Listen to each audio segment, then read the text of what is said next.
On va faire un petit voyage dans la Bible, un voyage en même temps triste et un voyage en même temps parlant. La Bible déclare dans Genèse 29, 32, on va aller verset par verset, la Bible dit, Léa devint enceinte et elle enfanta un fils à qui elle donna le nom de Ruben, car elle dit, l'Éternel a vu mon humiliation et maintenant mon mari m'aimera. Elle souffre de manque d'amour, de crise d'amour. Genèse 29, 33, elle devint encore enceinte et enfanta un fils et elle dit, l'Éternel a entendu que je n'étais pas aimé.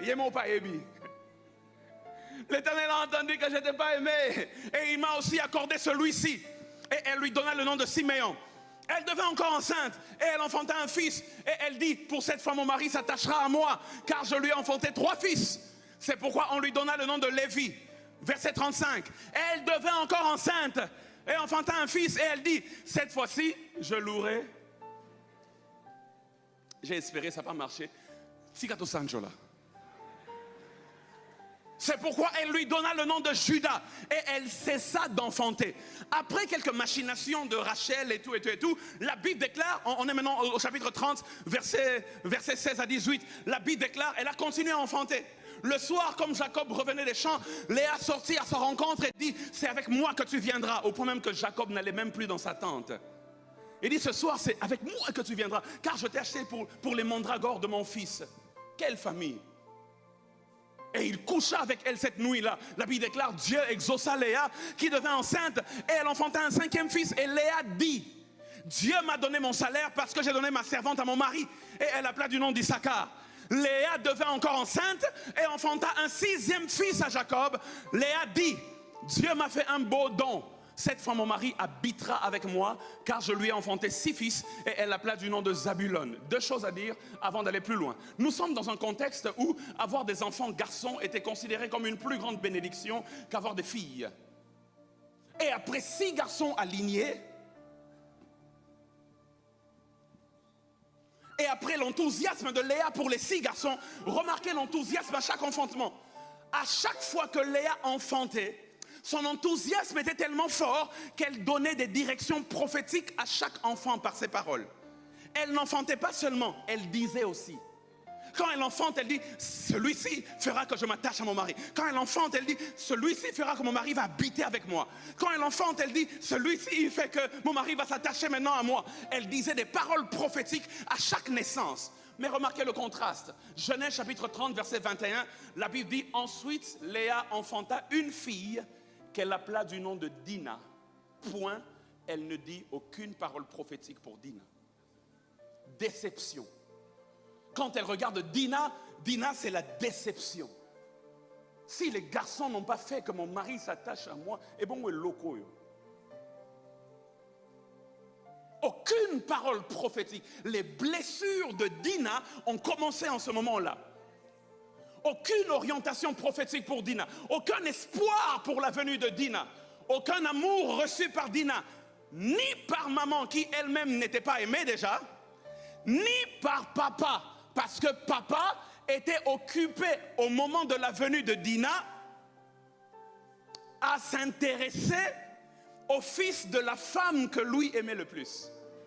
Parce qu'au même moment que Dina est née, le ventre de Rachel a été ouvert et Joseph est né au même moment. Si quand Rachel n'avait pas d'enfants, les enfants garçons que j'ai eus n'ont pas fait que le mari s'attache à moi.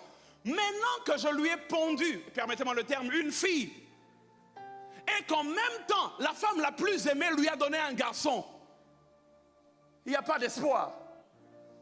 Jacob aimait tellement Rachel. La Bible déclare, quand elle enfanta, donna le nom de Dina, verset 22 dit, elle devint, Dieu se souvint de Rachel, il l'exauça et la rendit féconde. Elle devint enceinte et enfanta un fils qu'elle appela du nom de Joseph.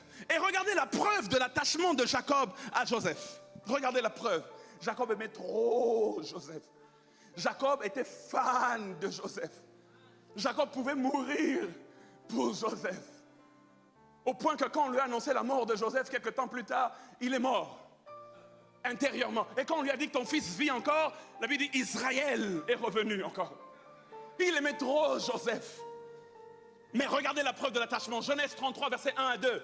Jacob, Genèse 33, 1 à 2, Jacob leva les yeux et regarda. Jacob voit que Ésaü est en train d'arriver. Pasteur Amos, Ésaü arrive, Jacob a peur. Il a peur que Ésaü puisse tuer. D'ailleurs, il prie.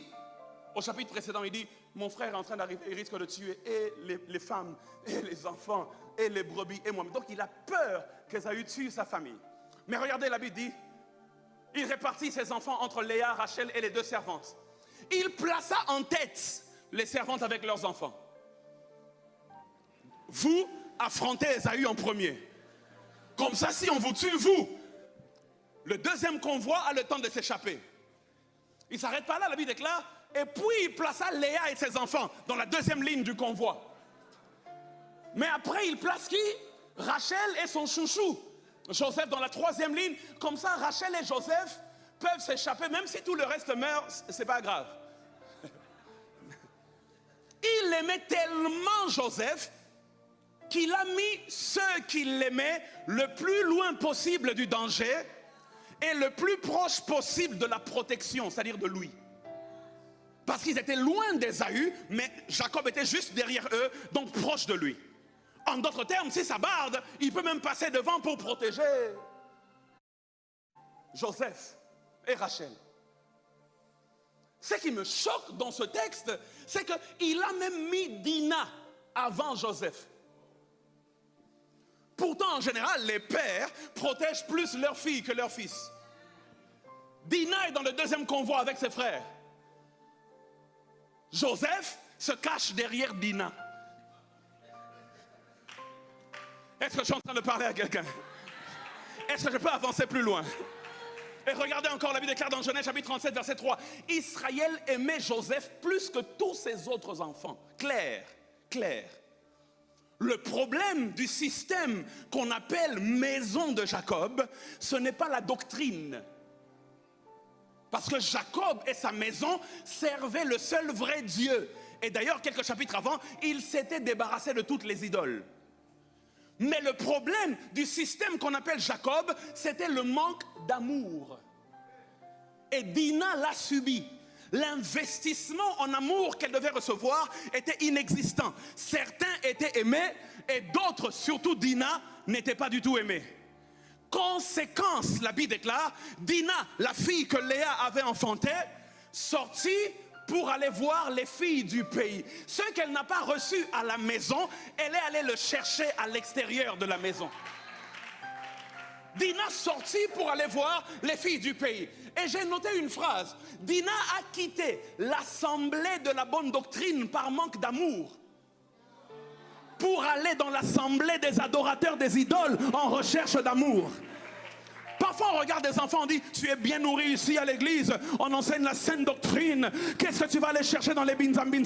Mais toi dans ton église où on enseigne la saine doctrine, là, il n'y a pas d'amour. Chez les binzambi là-bas, qu'on m'a accueilli les bras ouverts. Il y a des enfants que le système a chassés.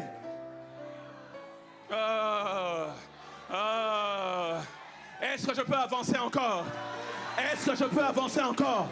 Ici, on sert le vrai Dieu, mais le vrai Dieu ne nous a pas donné le vrai amour. Certains systèmes défaillants ont poussé les Dina à l'erreur. Non pas parce qu'il n'y avait pas la présence de Dieu dans la maison, mais parce qu'il n'y avait pas la présence d'amour. Est-ce que je peux parler à quelqu'un? Est-ce que je peux parler à quelqu'un? Dina semble avoir été d'ailleurs plus affectée par le manque d'amour de sa mère que par le manque d'amour de son père. Parce que la Bible déclare, elle sortit pour aller voir non pas les fils du pays, mais les filles du pays. Elle recherchait quoi dans les filles du pays? Elle recherchait un amour maternel qu'elle n'a pas eu par Léa. Il y a des gens qui nous quittent parce qu'ils voient ailleurs ce qu'ils ne voient pas chez nous. Je suis en train de parler aux pasteurs, aux leaders. Il y a des gens qui nous quittent parce qu'ils ont vu ailleurs ce qu'ils n'ont pas vu chez nous. Si notre système n'était pas aussi défaillant, on perdrait moins de membres. Je dis ça, je dis rien. L'amour maternel qu'elle est en train de chercher, c'est un amour qui est caractérisé par l'inconditionnalité, le dévouement, la protection, la compassion et l'empathie, la persévérance et le don de soi. Mais mon temps est épuisé. Je sais que tu es debout, mais donne-moi 3 minutes, s'il te plaît. Je finis, si tu permets. Est-ce que je peux continuer? Tu mets la pression là, tu mets la pression.